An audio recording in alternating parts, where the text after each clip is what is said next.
నమస్కారం. సుప్రభాత ఘంటారావానికి స్వాగతం. ముందుగా ప్రధాన అంశాలు. సరస్వతి పవర్ వాటాలన్నీ తనవేనన్న వైఎస్ విజయమ్మ. జగన్ భారతిరెడ్డికి ఎలాంటి హక్కులు లేవని కుండబద్దలు.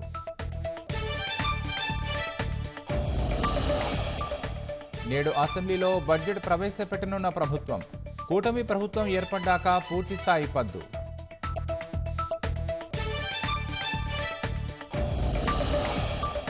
వైసీపీ పెద్దల ప్రాపకానికే పోసాని బూతు పురాణమన్న పోలీసులు.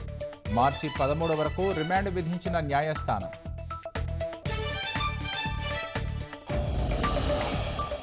మూడు రోజుల విచారణలో ఏమాత్రం సహకరించని వంశీ. మరో దఫా కస్టడీకి కోరే యోచనలో పోలీసులు.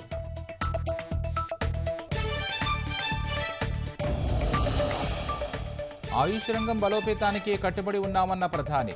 విస్పష్ట ప్రణాళికతో ముందుకు సాగుతున్నామని వెల్లడి.